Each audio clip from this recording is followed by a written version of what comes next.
Hello YouTube, this is a quick tutorial to show you how to fake global illumination in Blender Internal. Blender Internal only uses Direct Lighting, but there's a few settings that you can use to emulate global illumination. This first image has direct light.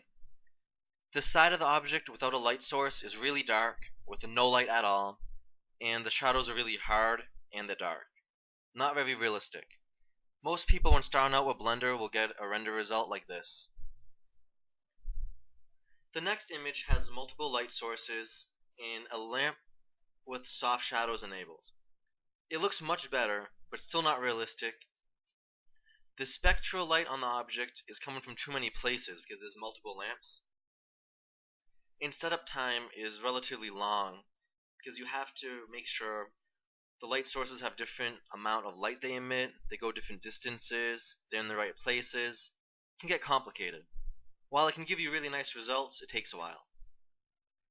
This image has one light source, which is Ambient Occlusion and Environmental Lighting enabled. Those are the settings that will help you fake global illumination in Blender 3D Internal Render. So when I go over to Blender, I have the default cube. I'm going to delete this by going to the Object menu and choosing Delete. I have to click here to confirm. Now I have a blank space with a lamp and a camera. I'm going to add in a mesh plane. I can use these arrows, left click them to position the plane. And I'm going to press the S key to scale.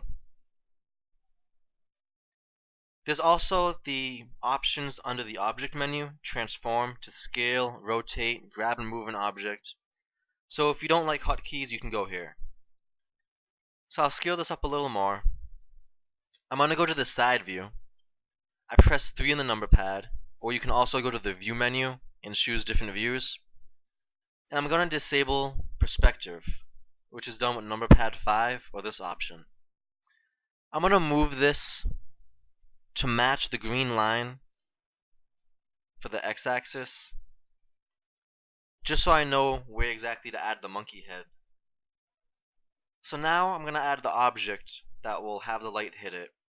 So I'm going to go to the Add menu at the top left, choose Mesh, and choose Monkey.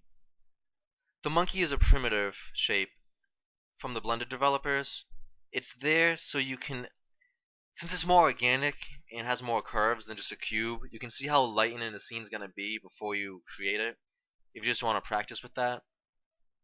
So I'm going to rotate this. I press the R key. Again, you can go to the Transform menu. Position this on the green line, because that's where the plane is. I can zoom in by rolling the mouse wheel. I'm going to rotate this a little more. And I'm just going to move it down just a little bit. Okay, so now I'm going to go to View and choose Camera View. I don't like where the monkey head is positioned. I want it to kind of be in the center. So I'm going to left click on the red arrow and I can move it. And now I can go to Render Image. Lighten is really dark. Object is really polygon looking. So I'm going to go to the left menu. There's a shading option, smooth and flat. I'm going to click smooth. And then I'm going to go over to the Modifiers menu, which is on the right. It's the wrench up here. If I click that, I can add modifiers to this mesh. So I'm going to click Add Modifier and choose Subdivision Surface. That's going to smooth this out greatly. Now when I render it, render image, it will look a lot nicer, but the lighting is still horrible. So the first thing I'm going to do is make the lamp cast smooth shadows. I got to right click to select it. It's this object up here. I'm going to choose the lamp settings from the menu on the right. It's like that yellow square with the yellow dot in it. There's several options. The type of lamp is at the top. How much energy in the color is right here. More energy, the brighter it gets. Distance is how far it will cast light. Very important to make sure you have the right fall off of light. And then the shadow settings. Ray shadow means it casts a shadow. No shadow means there's no shadow. I'm going to increase the samples to 10. The more samples, the smoother the light will look. So I'm going to go to Render, Image. So now the shadows are a bit smoother, but they still look weird and there's not enough light in the scene yet. So now that the lamp has the right settings, I'm going to go to the world settings right here. It's the globe. In the 3D view where it was, I'm going to hit escape to get that image gone, in case you guys don't know how to do that. Alright, so under the world settings, you'll see several options. Ambient Occlusion, which will fake light bounces. Environmental Lighting, which fakes light present in a room or an area. So like if you're in an open field and there's sun, you'll never see a spot with like complete darkness because light bounces. So environmental lighting will set a consistent light for the scene. In indirect lighting, if you have an object set up to emit light, like a light bulb for instance, you can have that object cast light. We're not going to get into that in this tutorial. Ambient Inclusion, I'm going to check off. It has add by default. If I go to render this, now there's a bit too much light in my opinion, because add will add a light to the scene. You'll notice there's smoother gradients on the object though, and some shadows underneath it now that weren't there before. I'm going to change add to multiply and render this again. Again, too much darkness on the object, but you'll see a smoother fall off of light, and that's what we're looking for with that option.